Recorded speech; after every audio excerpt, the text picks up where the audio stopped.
Hello everyone, welcome to Dakshana e-classroom program. So in last lecture we talked about PN junction diode and how a PN junction is prepared, how it is formed, its properties, what is depletion region, how or exactly on what factor the width of depletion region depends, and there is also like how majority charge carrier diffuses to the other side and that result in a potential barrier in the depletion region, right? So and that further stops. And then we talked about biasing of a PN junction. So in biasing there are two ways. Biasing means connecting a PN junction to a external battery or potential reference.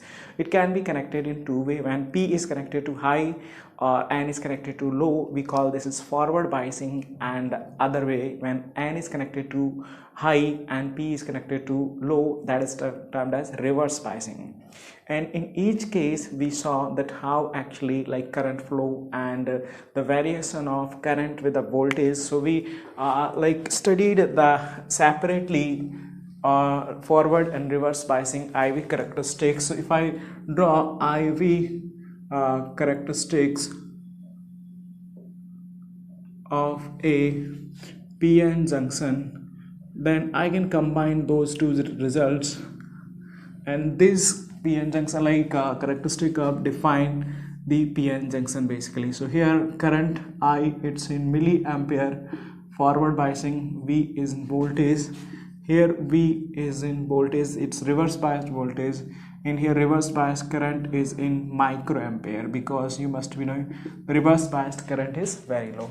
So up to certain voltage we saw there is no current in the diode and almost zero current, and after that current increases like this.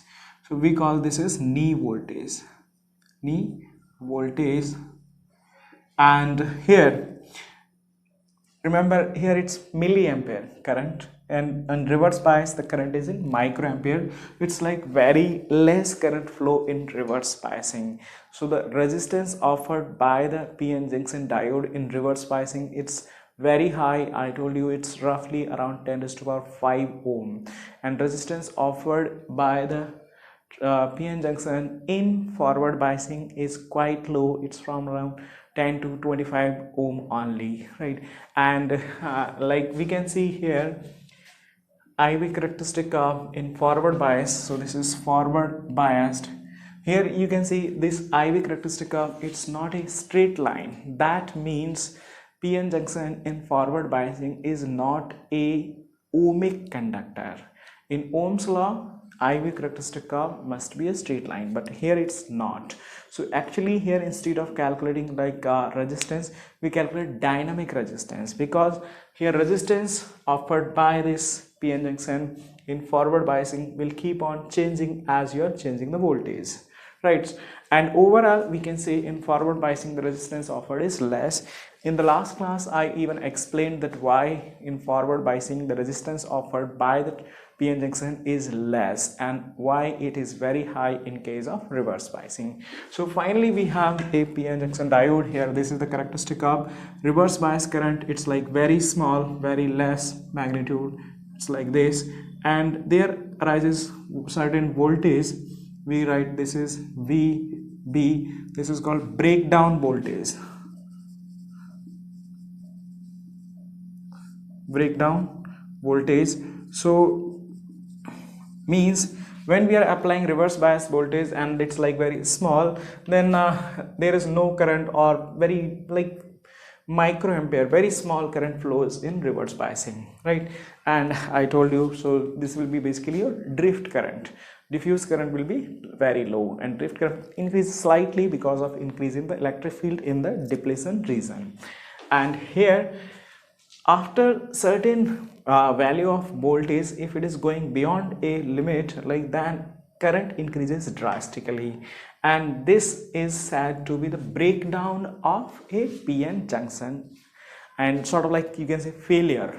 is it? But the point is that it's not exactly a failure. We are utilizing it for some different application, and that is resulting in some one of the best application of PN junction, and we call that Zener diode. So I will tell you about that. So first thing is, this is the IV characteristic of a PN junction.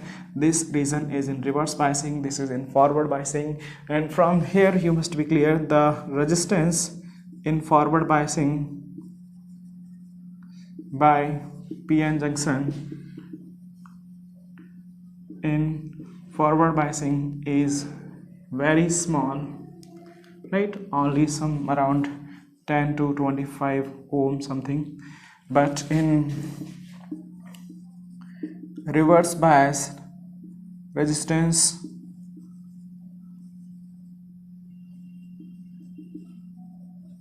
of PN junction is very high.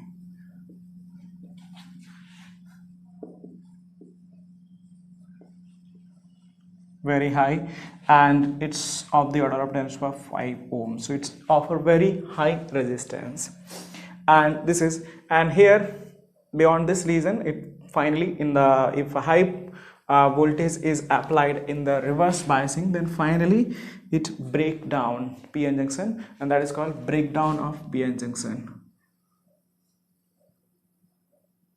of PN junction. Remember, this breakdown will occur only in reverse biasing, not in forward biasing. In forward biasing, if we are even applying high potential drop, because resistance will be very low, so the current will increase actually, right? So here the thing is breakdown of, so when a high reverse biased voltage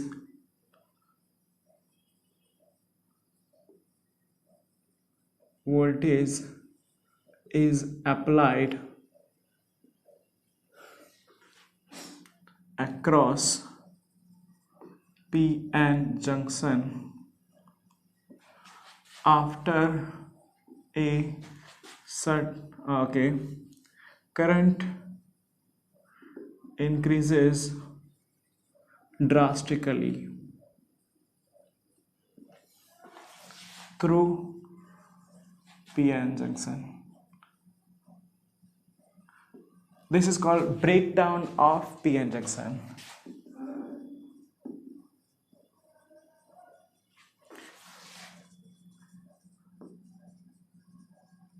Of PN junction or PN junction diode, right?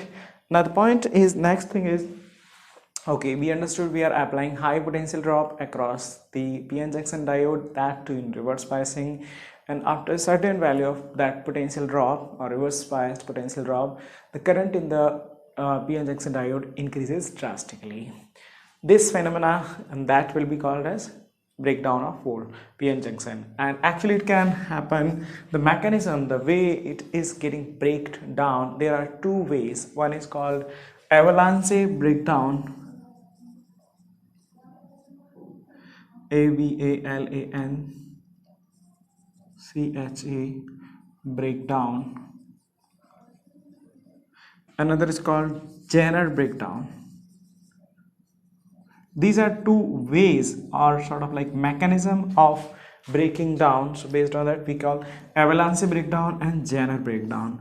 Let me explain you what is exactly Avalanche breakdown. This occur in lightly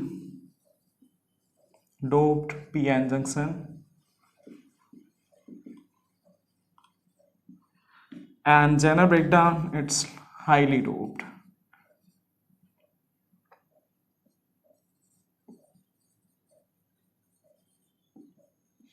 PN junction, right? So in lightly doped, the mechanism of breaking down is Avalanche breakdown. In highly doped, it's Zener breakdown.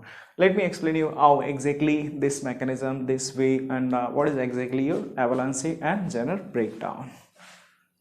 Okay, so let me tell you what is Avalanche breakdown. First thing is, it occur in lightly doped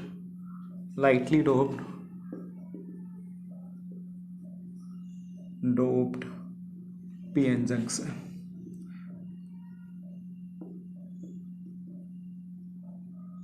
Okay, now like what about lightly width of depletion region in lightly doped PN junction? I mean, like whether it's like high or low, then you must be remembering that I told in case of lightly doped, width of depletion region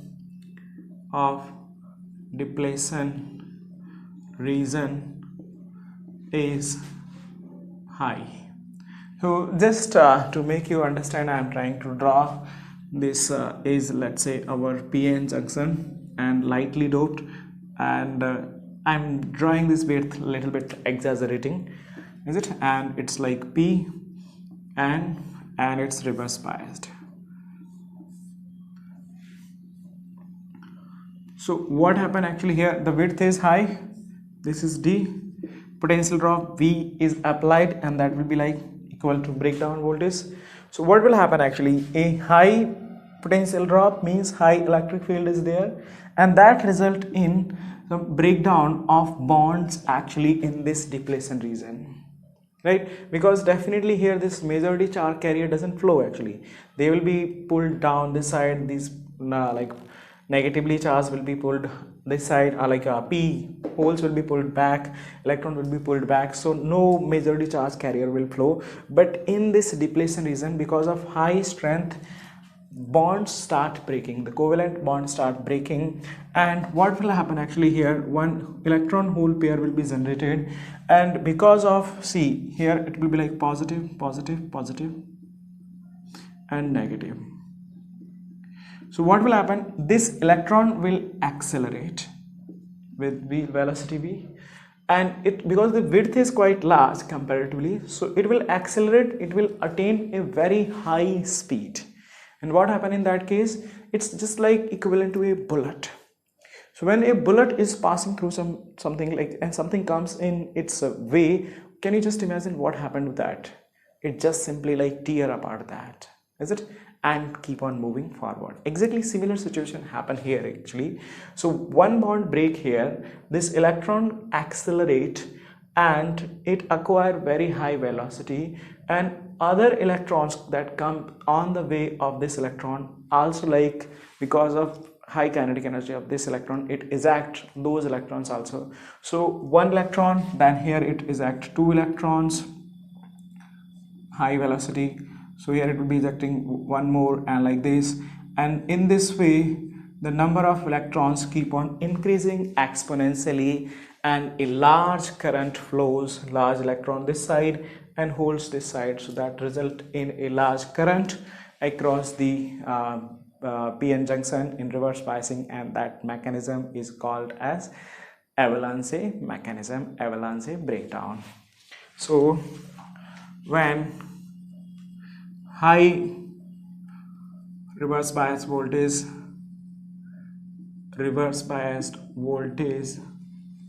is applied across PN junction, the covalent bond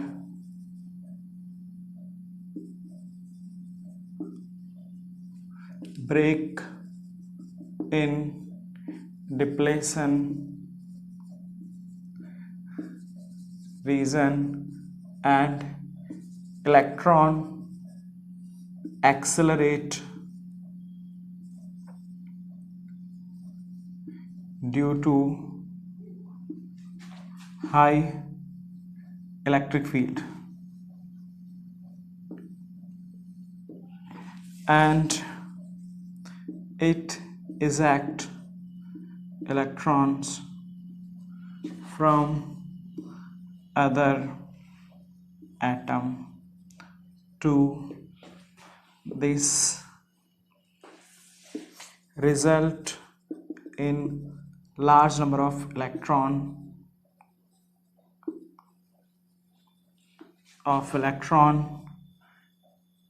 and very high reverse biased current.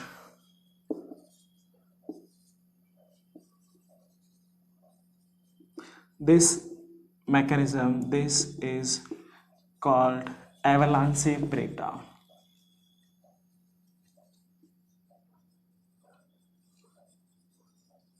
So I hope you are clear. So here one electron bond break, accelerate, another electron comes on its way, it fire that to eject that to 2 electron, it will accelerate further, and then 2 electron will eject further 2 3, so it exponentially number of electrons grows, and that result in very large current. And this mechanism is termed as avalanche mechanism or avalanche breakdown. And the next one is Zener breakdown. So in Zener breakdown, first thing is it occur in highly doped Zener breakdown,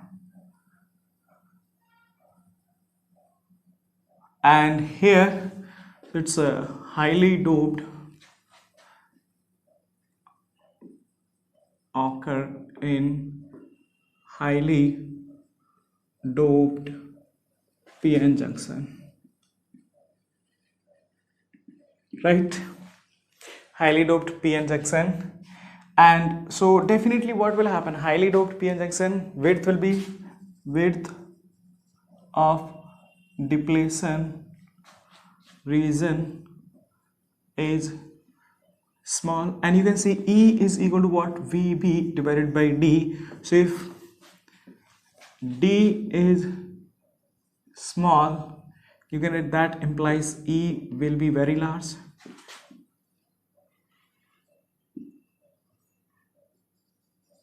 The strength of electric field in this region become too much, very high, and that is like sufficient enough to break down all the covalent bond or break down large number of covalent bond, and that result in again large number of like electrons and holes creation and high current, is it? So this high electric field break down the covalent bonds in depletion region and result in high reverse biased current. This is called Zener breakdown. So these are two mechanisms of breaking down. So that is, one is avalanche breakdown, another is Zener breakdown. Remember, Zener breakdown occur in highly doped, width of the depletion region is very less comparatively, so that result in even stronger electric field, and it simply snatches the electron or pull down the electron, and that result in a large number of current or large number of electron flow and high current in reverse biasing. That is termed as Zener breakdown, or the mechanism is termed as Zener breakdown. In avalanche breakdown, just it's a little bit different. Here the doping is low, so the width of the region will be high, the electric field will be strong, like comparatively compared to this case it will be little less strong, but still it accelerates the electrons, and electrons further like remove electrons from the other atom, and that result in again exponential growth of the electrons and very high current in the reverse biasing. This is called avalanche breakdown. So this is about breakdown of a PN junction diode. Okay, so in reality we understood a diode basically it's forward biased real diode. Diode means PN junction, same PN junction diode. So in forward biasing it's like this, in reverse biasing it's like this. I milliampere, microampere, voltage, this is forward bias, this is reverse bias, correct? But in the, if we talk about the ideal diode, the situation is a little bit different actually. We told that in forward biasing resistance offered is very low, in reverse biasing resistance offered is very high. In ideal case we take simply forward biasing resistance is 0, low means we make it directly 0. So forward biasing, if this is the PN junction diode, positive, negative, then how it will behave? It will be simply equivalent to a conducting wire.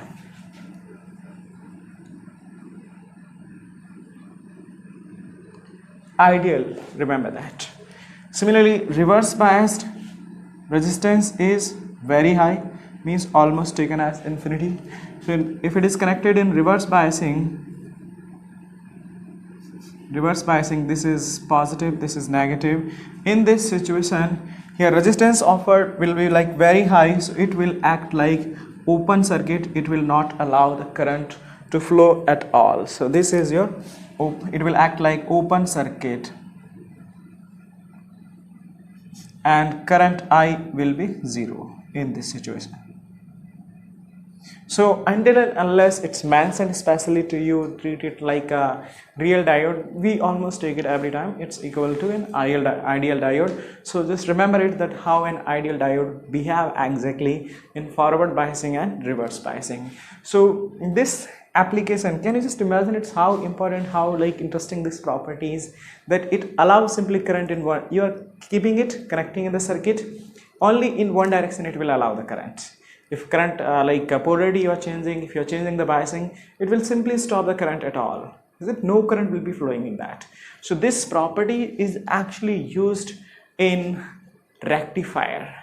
We have, like you must have seen that normally in our appliance home we get AC supply, but whatever our electronic gadgets are there, smartphone, laptop and all those things, actually those things work based on DC power.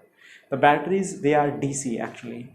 So in like adapters, there is some system actually that convert AC supply to DC, and that is used to charge our electronic devices and electronic gadgets. So let's talk about how exactly that work, like how a diode can be used as a rectifier. So we have two, one is full wave rectifier, another is half wave rectifier.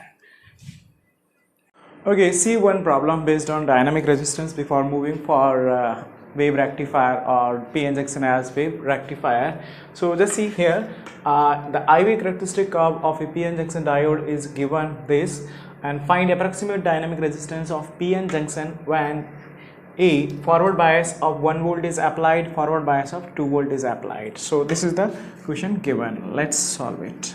So first thing is R dynamic. What is that? I'm like, how we know actually change in delta voltage divided by change in current. Simple. So we will look for this graph and we will see small variation in voltage and corresponding variation in current. So the difference in voltage divided by difference in current will be your dynamic resistance. Simple thing. So here for a case we can see initially when 1 volt is applied, current is how much? 10 milliampere, because the current is given in milliampere. When it's 1.2 voltage is applied, corresponding current is 15 milliampere. So I can directly write delta V is equal to what? 1.2 minus 1, that is equal to 0.2 volt, and delta I is how much? 15 minus 10, 15 minus 10 milliampere, that is 5 milliampere. Then dynamic resistance, what I can write simply, R dynamic is equal to delta V 0.2 divided by delta I, that is 0.2 volt, is divided by 5 into 10 is to power minus 3, and this comes out to be 200 divided by 5, that is equal to 40 ohm. So this is the dynamic resistance of forward bias PN junction for 1 volt of applied voltage. We are just taking small variation of voltage. Similarly for the B case, here we can write initial voltage is 2 volt corresponding to 400 milliampere current, and when it is 2.1 volt it corresponding to 800 milliampere current. So delta V is equal to 2.1 minus 2, that is 0.1 volt, and corresponding delta I is equal to 800 minus 400, that is equal to 400 milliampere. So our dynamic resistance is equal to delta I divided by delta V, and that is equal to delta V divided by delta I, and that is equal to 0.1 divided by 400 into 10 is to power 3. So this will be equal to 0.25 ohm. This is dynamic resistance for 2 voltage. So I think straightforward things are there. You know, there should not be any problem in solving such cases. So if anywhere like you are asked to find the dynamic resistance, you can easily easily approach and get the values. Just considering 2 values for current, 2 values for voltage, and check the difference, and simply the ratio will be your dynamic resistance. So let's talk about now the application of PN junction diode as a rectifier. Okay, so let me first erase this part. Okay, so PN junction diode as wave rectifier. So its function is basically here, if we are giving an input of like pulsating AC, is it supply, output will be your pulsating DC, and this is called your wave rectifier. So let's consider here, if this is the input, okay, let's say V input is given this one, then output in this situation, it will be a little bit time consuming. Let me draw it first. So the principle is what exactly it is doing. If we are supplying, we are giving input voltage, if this is pulsating AC, right, input as we can write pulsating AC supply, then we have 2 possibilities. Either we are getting this as output, only this part filtered, we are getting it, this part simply removed, this positive negative removed, positive negative removed, and positive negative removed. So this is your half wave rectifier. It's rectifying half wave, and we call half wave rectifier. Another way is, it's like positive filtered, negative is also filtered as positive, again positive same, and negative is also positive. So it's converting a pulsating AC to pulsating DC, and complete wave we are getting. So this is called a full wave rectifier. Now you might be wondering a little bit that how exactly this happened. It's simple thing. It's like the basic application of a PN junction diode, because just now I told you the ideal behavior of PN junction, or behavior of ideal PN junction. When it is in forward biasing, it will allow the current, it will allow the to pass the wave. When it is reverse bias, it will completely block, because it will offer infinite resistance.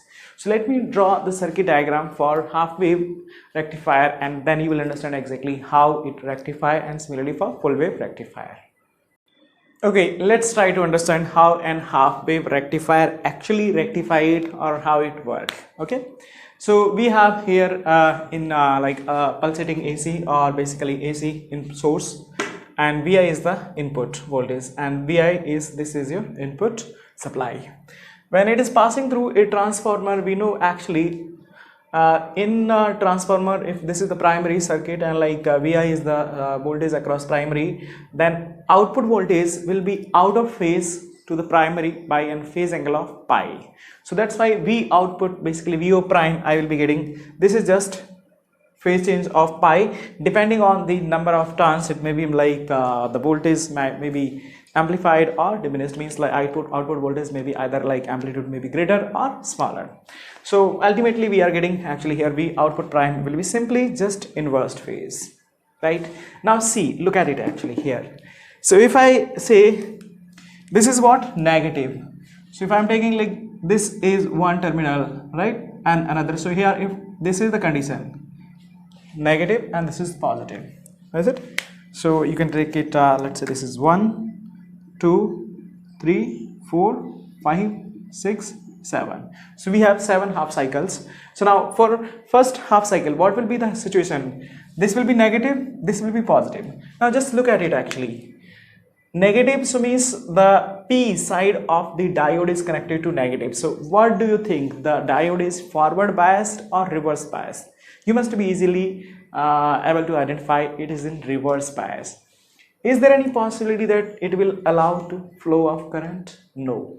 So what will happen when it is reverse bias? When the diode is reverse bias, it will completely block. So what will happen? It will be simply disappeared, gone. It will not allow here, so no voltage will appear here.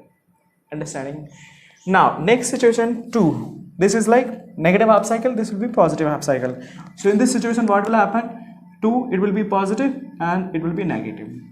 Now you can see it is negative, it is positive, so this is what? Forward bias.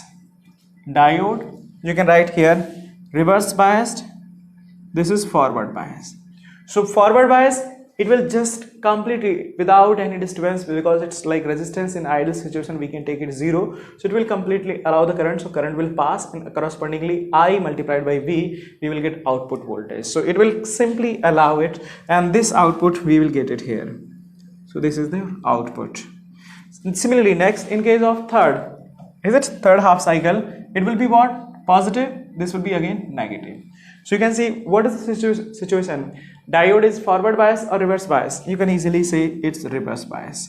What is the current through? What is the like output? Will it allow to pass anything? It will be no. It will completely block it. So we will get again nothing here. It will be 0.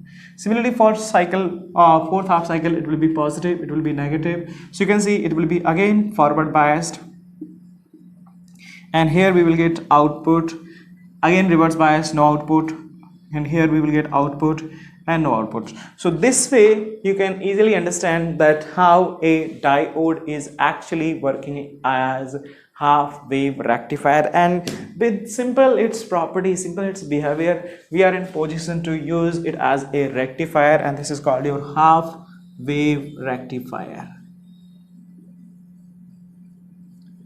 So it is simply converting like full wave to half wave. Remember that it's not actually converting a AC to DC. We have something like some other arrangement where we can even convert a AC supply to DC. I will tell you that. So before like going for the next case, let's talk about what is the situation, how we can make some small arrangement so that we can get full wave, because here half of the energy is getting lost, we are not getting output completely. Is it simply half wave is simply like removed out.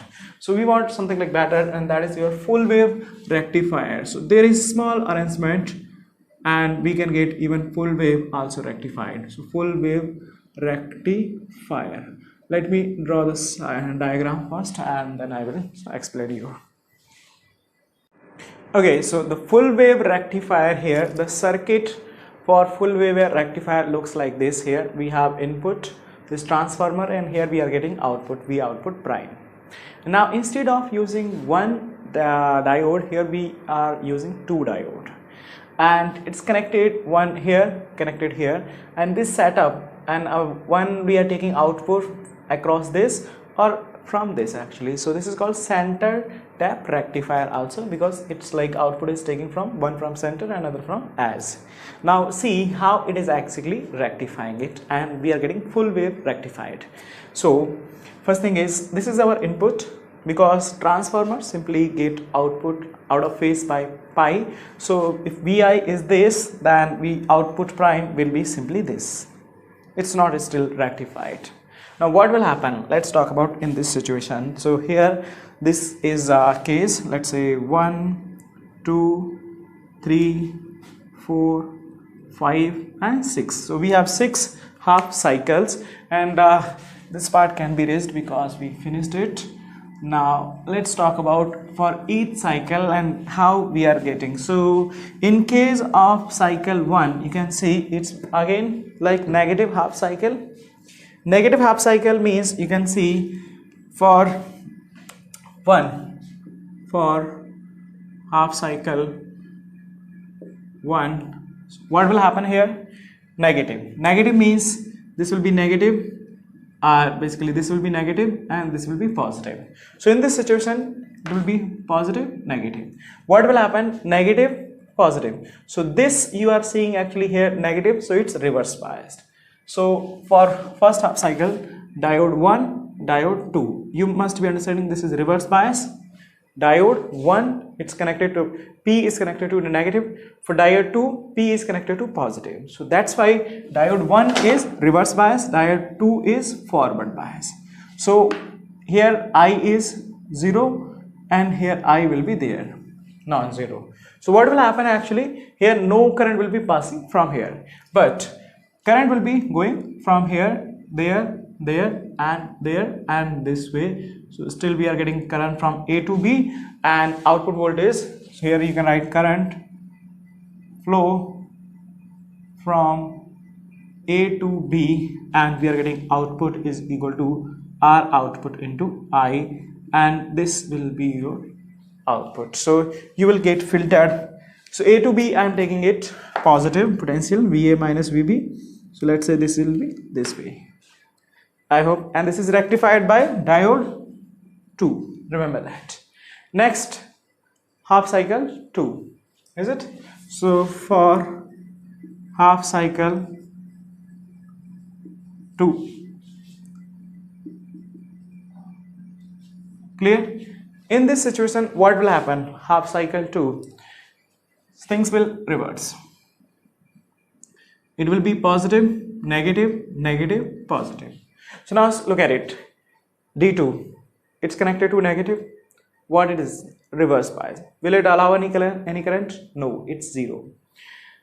D1, it's positive, so it's forward bias. So what will happen? Current will go here, it's 0, no current will be there, but it will be going this way, and it will be going, you can see it will not go this way also because it will be reverse bias. So it will be going this way, and again it is going from A to B and in this way. So we are getting again in this case of here D1 and D2. So you can say this is what? Forward bias, this is reverse bias. This will block current, allow from current from which terminal to where to where. So here also A to B, is it? And it's 0, and you will get actually here output will be from V output will be again I into R output, and this will be also VA minus VB. This is also VA minus VB. So we are again, so in this situation 2, what is happening?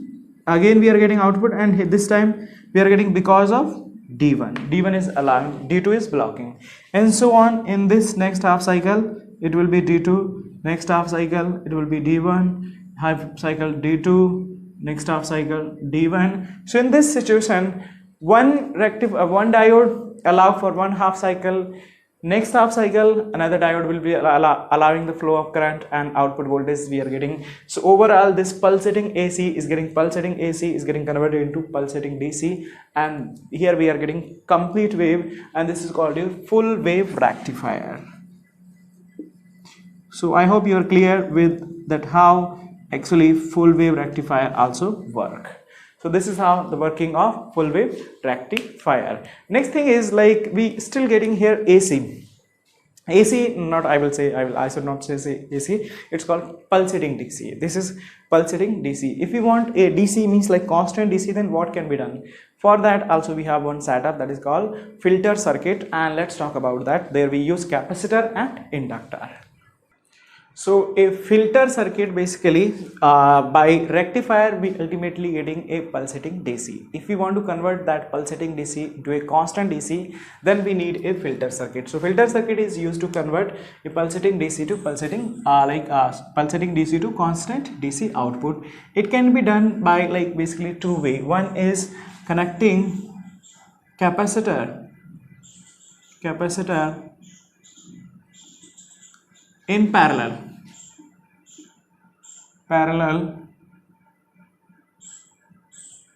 with output resistance, or another way is connecting inductor in series with same output resistors. So these are two ways where we can even convert a pulsating DC to pulsating DC to constant DC output. Let me draw how with a capacitor a filter, or basically we can convert a pulsating. So here we have this input V out like this, and rectifier circuit. This is rectifier circuit.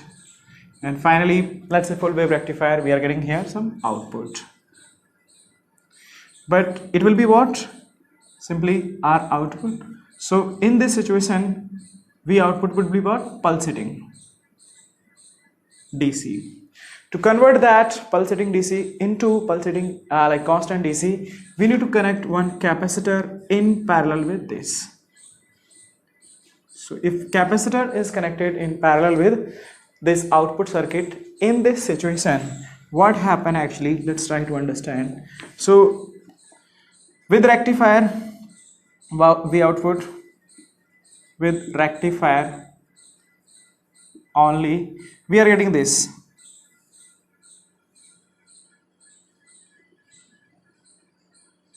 Right? Now with capacitor, what exactly it is happening? This is our V output. So you can write here, this is a V output basically. Only this is the situation when we are not using filter. But with filter, what will happen actually?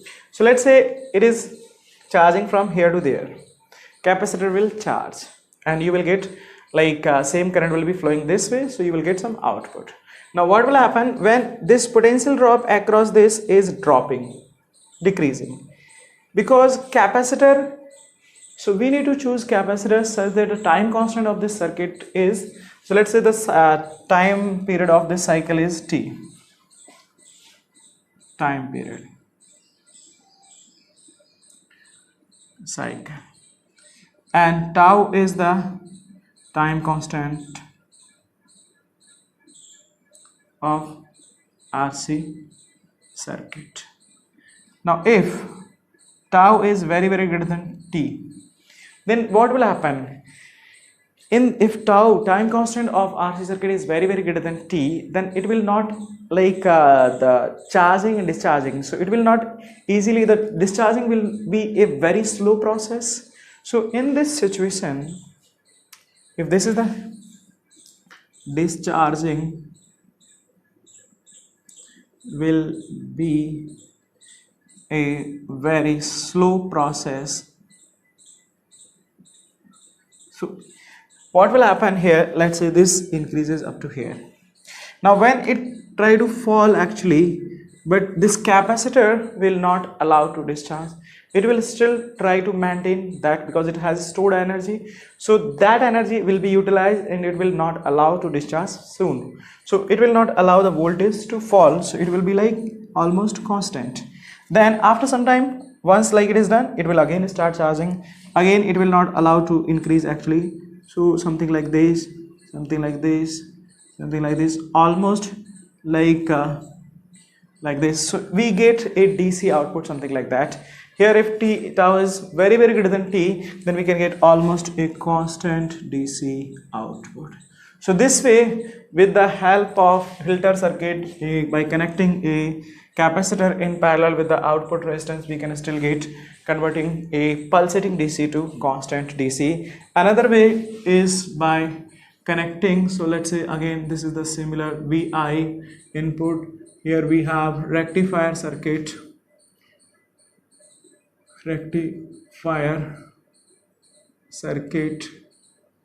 and here in this situation we will connect one inductor across. So you know actually inductor also offer impedance, resistance to change. So when some current is flowing across this, it will not allow to change it immediately. So in that situation, this is inductor and this is output, is it? And we take output here actually, V output, this is R output. So in this situation, inductor also same, it try to maintain it constant. Inductor also opposes the change, means the fall and rise will be restricted. So in this situation, exactly similar condition happen there also. So if this is your output, With the help of filter circuit, you will get it almost something like this and then this. So this is V output pulsating DC and this is V output constant DC.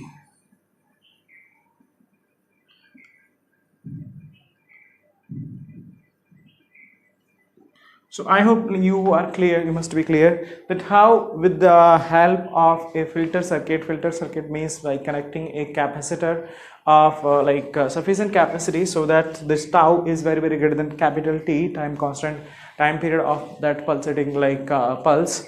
In this situation we are getting almost constant DC output, and similarly here by connecting a inductor in series with output resistance we are getting again a constant DC. So this is how with the help of complete rectifier plus filter circuit we can convert a AC to constant DC output. And this is all about your filter half wave and full wave rectifier. Let's talk about some efficiency of like these half wave and full wave rectifier. Okay, next is about efficiency of rectifier. So the circuit will be looking like this. Here we have some input that can be your I input also, and rectifier circuit, let's say circuit has resistance RD and output load resistance has RL, is it? In this case simply eta is defined as output power across load divided by total input power multiplied by 100. We will be the that will be efficiency of this rectifier. Input power is given by actually IRMS square multiplied by where input power consumed here and here total. So that is your input power. Output power will be only across this, and that is calculated as I average square multiplied by RL. So then eta, if I am simply substituting P in output divided by P input multiplied by 100, so this will be I average square into RL divided by I RMS square into RL plus RD, and this is equal to I average by I RMS whole square. This is 1 plus RD by RL.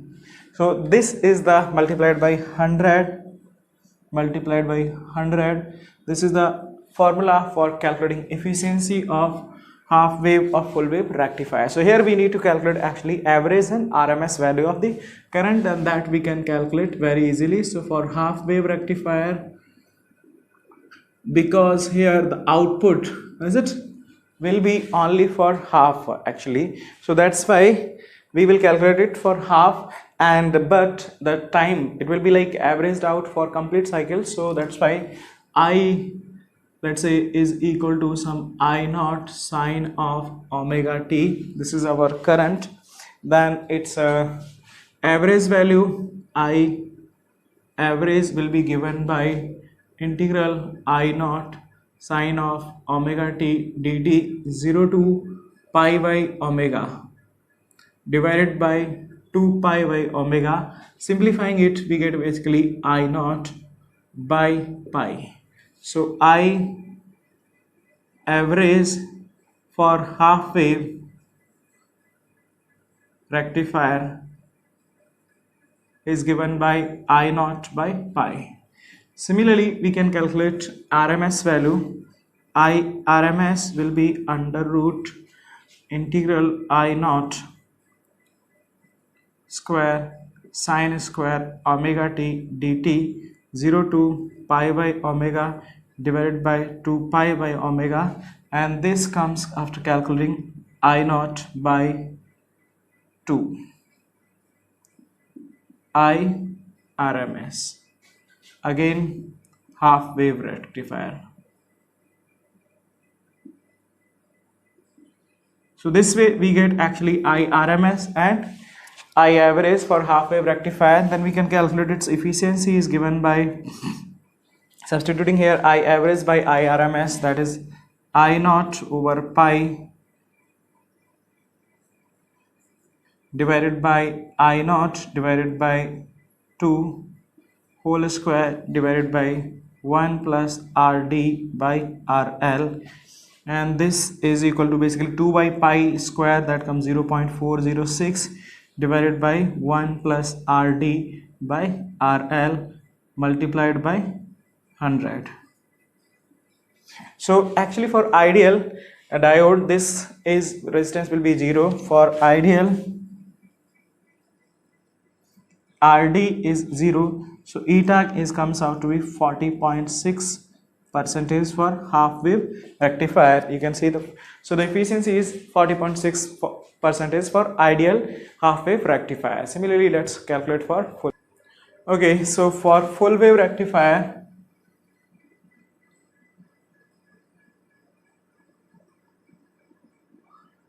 its I average is given by integral I naught sine of omega t dt 0 to 2 pi by omega divided by 2 pi by omega. This comes out to be 2 I naught by pi. Full wave. Similarly, I RMS under root integration 2 pi by omega I naught square sine square omega t dt divided by 2 pi by omega. And simplifying this, also we get I naught by root 2. So if eta, again this is I average 2 I naught by pi divided by I naught by root 2 whole square divided by 1 plus RD by RL multiplied by 100, and this solving we get actually 0.812 divided by 1 plus RD by RL multiplied by 100. Again, for ideal diode or rectifier, ideal rectifier RD is equal to 0, so that implies eta is coming out to be 81.2 percentage. It's a 81.2 percentage is the efficiency of full wave rectifier. So that way we can even calculate. Remember, it's only for ideal, so in practical case if something else is given, you need to substitute that values here, then you will get the efficiency. So that is all about your half wave rectifier and full wave rectifier. So we saw like it's sort of like one application of diode, p-n junction diode. Let's talk about some different types of diode. That is, one is Zener Diode and its application as voltage regulator, and photodiode, solar cells, and LED, light emitting diode. So okay, so different types of p-n junction diodes. One is Zener Diode. What is it actually? It is a special diode which is operated in reverse biased breakdown region only. Remember that it must be operated in breakdown region, and definitely it is highly doped.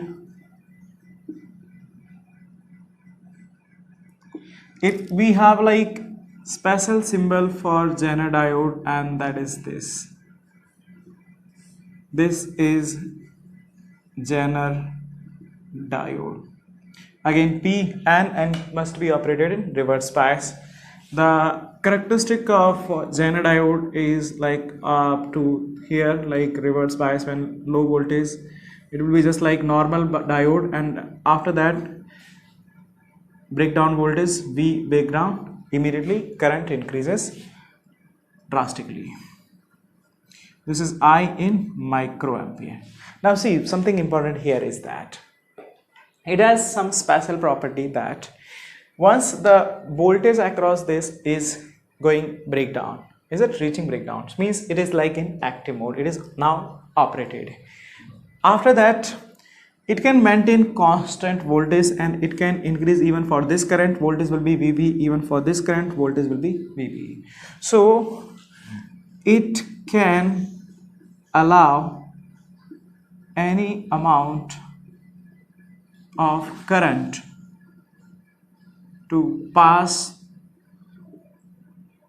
through it in reverse biasing by or at constant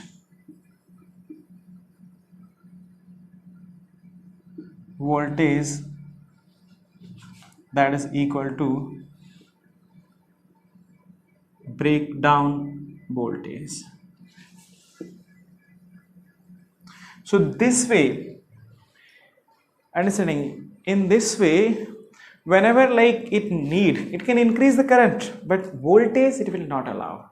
So that way it is used as voltage regulator. It is used as voltage regulator, Zener diode. Now let me tell you how exactly it is used as voltage regulator. So this is a Zener diode operated in like reverse biasing, and we want, this is our load,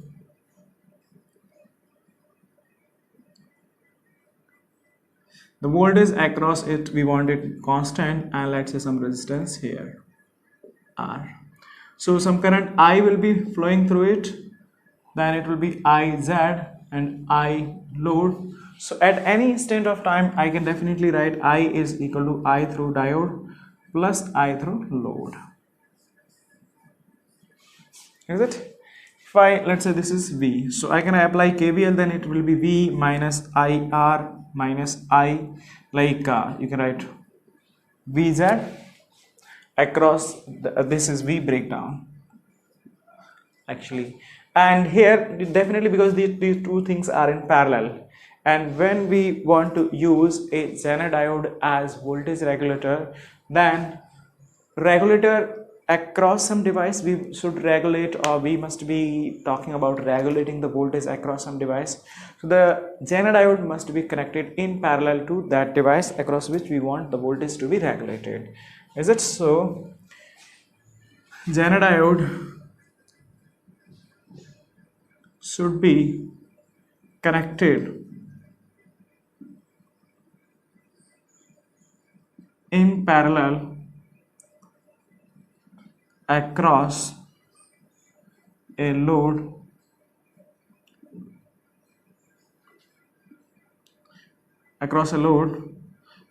parallel with load across which voltage is needed to regulate. Like there is a device across which we want the voltage to be regulated, only across that the Zener diode must be connected in parallel.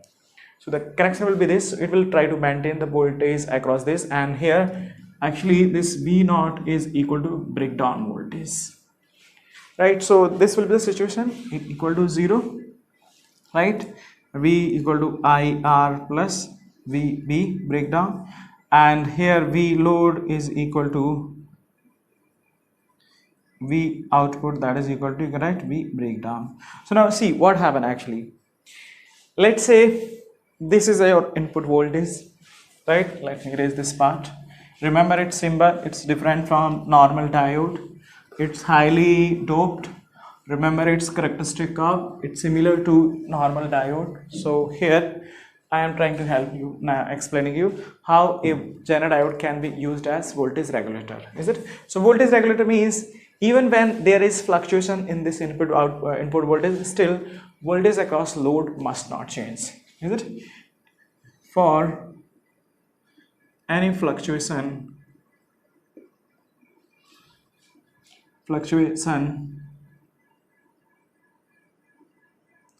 across input voltage, the voltage across load, or you can write the device across which you want to regulate the voltage, should not change, right? And now how exactly it does that? So we got IR plus V breakdown. Now what will happen actually if this increases? is it? V, if V increases, that implies your I will increase, is it? And I equal to IZ plus IL, is it? And V output is equal to IL into RL, load. So what happened? If V increases, that implies I also increases, and this implies delta I is equal to delta IZ, and here there will be no change in current.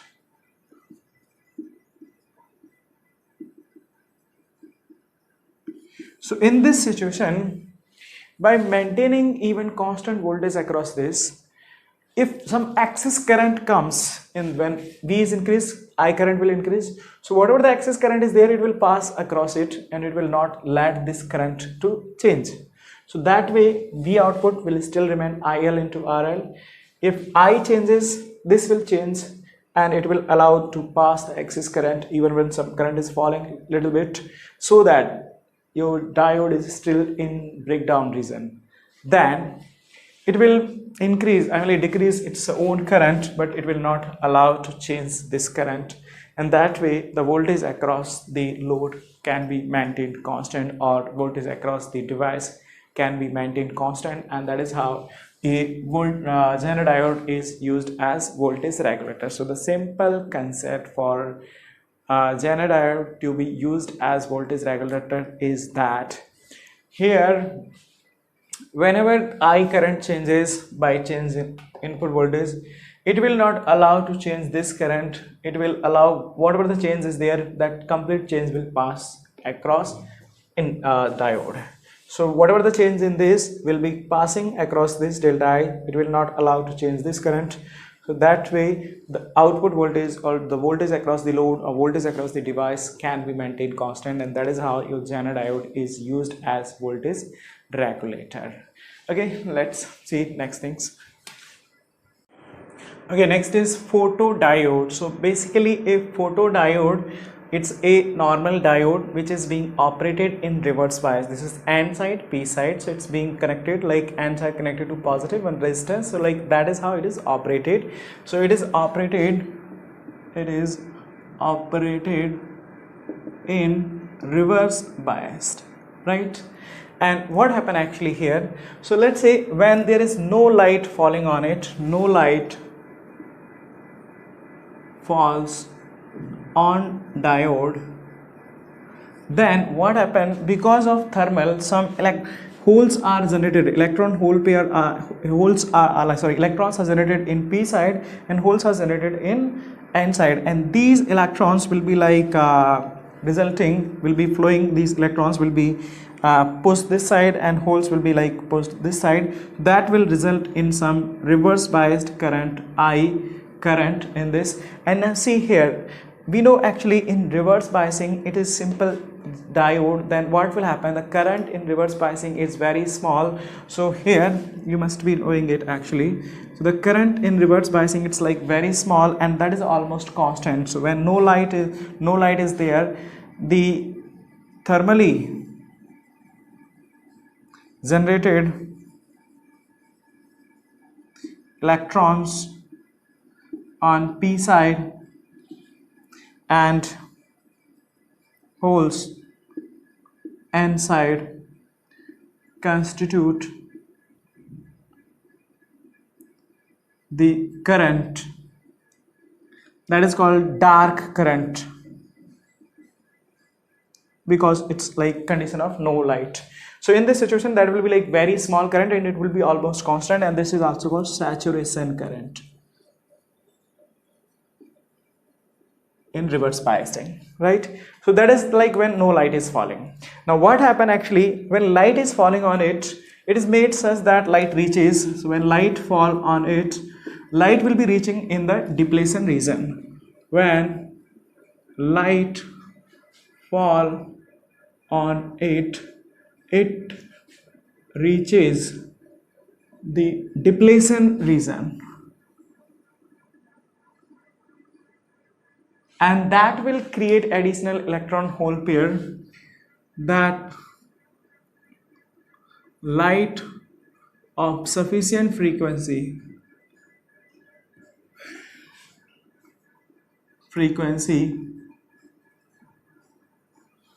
break the bond and create electron hole pair, right? And this electron hole pair will also increase the, so like here you can see positive, so like it will be like hole will be repelled because this is dominating, right? So holes will be repelled this side, electron will be pulled this side, and electron will be pulled this side. So that will additionally like increase the reverse current. These will increase the reversed saturation current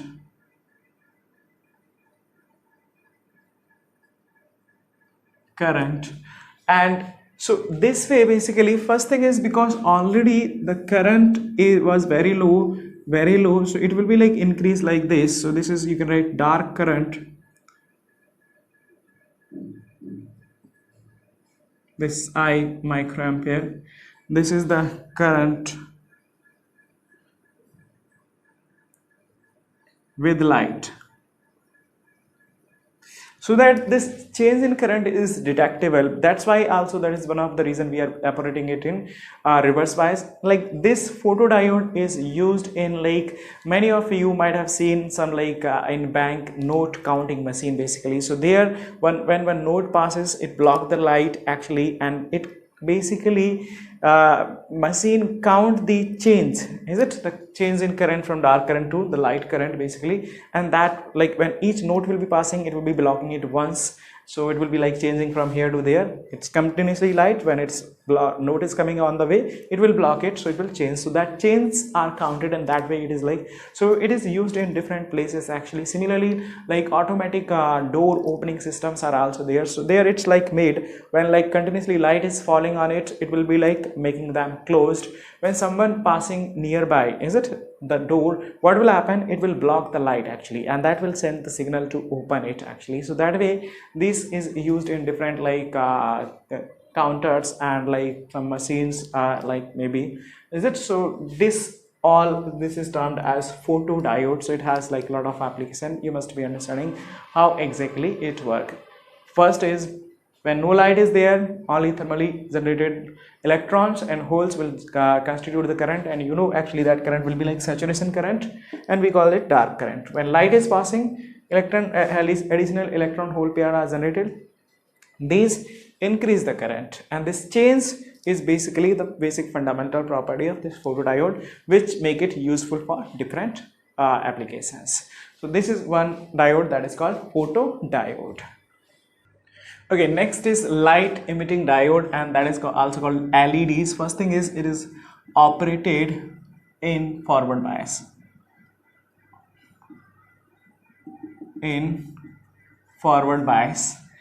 The circuit is simply a battery connected across with resistance, and this is like P connected to positive, so this is forward bias. Light emitting diode, from its name itself it's clear, it's emitting basically light. The thing is how it actually limit. So LEDs, like LEDs nowadays, LEDs, TVs, LED bulb, and it's like, yeah, it has a lot of application. It is changing the normal, earlier we used to use incandescent bulb, so that is being replaced nowadays by light emitting diode or LEDs. Small LEDs you might have definitely seen, so definitely you must be familiar with this light emitting diode. Let's see how they actually work. So what happened here, its first thing is operated in forward bias. In forward bias, that is how the connection will be there. So this is positive, what will happen, it will try to push the holes this side. Negative battery, it will try to push these electrons this side. So electrons are pushed this side and holes are pushed this side. So this way actually here electron and holes are combining. Now you must be understanding here actually electrons are in conduction band and holes are in valence band. So when electron is combining with the hole, means it is jumping, or it is basically moving from conduction band to valence band, is it? And in that case there is also a difference in energy. So when electron jump from conduction band to valence band, it releases that additional energy in the form of a radiation, and that comes out as a light radiation. So depending on the semiconductor from which it is made, like if we take about talk about silicon and germanium, then the light or radiation emitted that falls actually in infrared region. But if we are taking some arsenide phosphate this semiconductor or diode, then it light lies in visible region. I am telling you the name exactly. So this is the working principle actually here. So I can write, when electron hole pair combine, first thing is in forward bias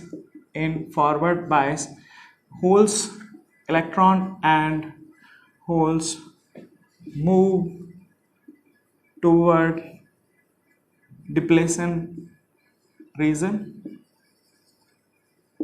and they combine.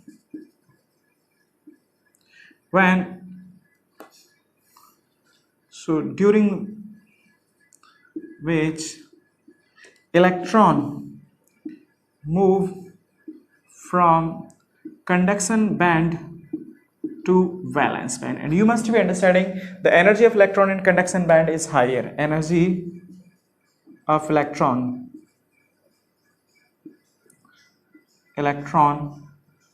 in conduction band is higher than energy of electron in valence band.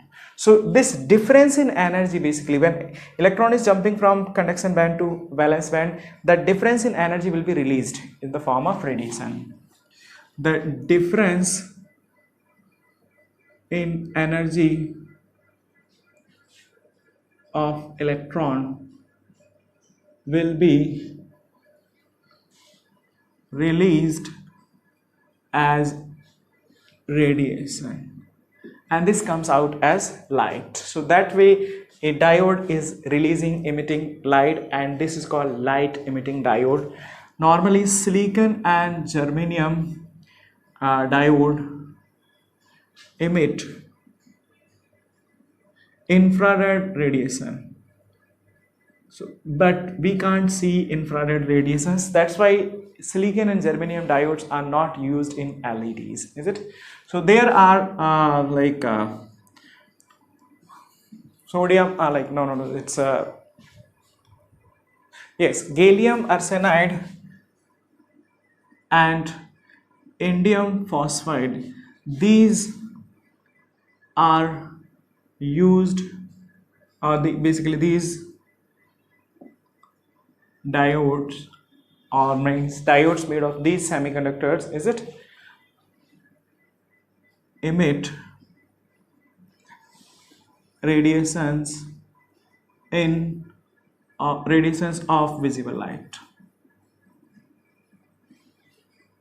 So these definitely can be used for light purpose. They will be releasing radiations of like visible region that will be like effectively working like light. So gallium arsenide and indium phosphide can be used as light emitting diode. How exactly it works, that must be clear. Forward bias, it is operated. Forward bias, holes move toward this, electron move, they combine here. During combining, electron are moving from conduction band to valence band. That like way it is releasing some energy, and that released energy comes out as a radiation, and that will be like depending on which semiconductor it is. If it is silicon or germanium, then that radiation will lie in infrared region, and that is actually not a visible. So that's why LEDs cannot be made from these two semiconductors. But for these semiconductors and some other also, the radiation emitted lies in visible region, and that will be like effectively emitting lights and can be used for LEDs. So this is how a LED work, and we call it light emitting diode. Okay, next is solar cell. Solar cell is also basically using PN junction or a diode. So first thing is basically they convert light energy to electrical energy. Solar cells. You must be familiar nowadays, like we are using like lot of solar cells are being installed in different places across India and world to generate, to harness solar energy. So it's like basically renewable source of energy. There is no waste, there is no like hazardous substance, or not, like no pollution is there actually. Little bit it's there but not much actually. So we call it basically green energy because it's available free of cost. Also, so light energy is getting converted into electrical energy. Next thing is no biasing is done here. No biasing is required. Done. So we do not connect any battery across it. So what happened actually here in this situation, when light fall of sufficient frequency, this is light of sufficient frequency, so that what will happen actually here, bonds will be broken and the electrons, is it, will be sent to basically like from whole pair will be generated and electron will be sent to the conduction band, is it? So electron will be generated. So the light should have sufficient energy so that it is able to break the bond, is it? So in that situation electron will be generated. These electrons will, what will happen in that case next actually, okay, so here like electron hole pair are generated, and because these electrons are staying there, but the thing is that, so like here electrons are there but this is not a conducting material. So to collect those electrons actually we are connecting here a conducting plates, is it? So conducting plates are metal plates, are rods are connected here. Now we like they are connected at different like in this form, so we call them metal fingers. You might be like saying that why we are not covering the complete is it? Because if they will be collecting more electrons if we are covering the complete this area with the metal plates, then they will be, but the point is that they will block the light completely and no electrons will be generated actually in that situation. So only limited this shape, finger shapes like metals are used and they are called metal fingers. So these basically collect and they are like electrons. So now what will happen, some negative potential will be, and another side there will be some positive, so that way they will generate some EMF, is it?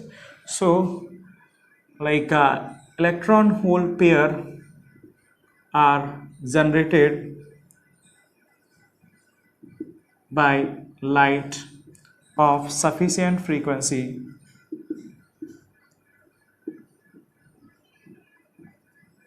and electrons are collected by metal rod that produces potential difference, is it? Or the EMF is around 0.5 voltage to 0.6 voltage in one photocell. So that way like it's generating a potential difference, and like if lot of cells are connected in series we can generate large amount of voltage, and that can be used for like our applications, and this is called your solar cell. So basically it is converting light energy to electrical energy, and this is all about different types of diodes. Solar cell basically it's using diode, and another one was like light emitting diode, right? And one more thing was photodiode used in sort of like sensors. Light emitting diode, everybody like you must be familiar, we use for like creating light or in light sources. So this is about basically all diode. Next is your transistor. Let's talk about that in next class. Thank you so much.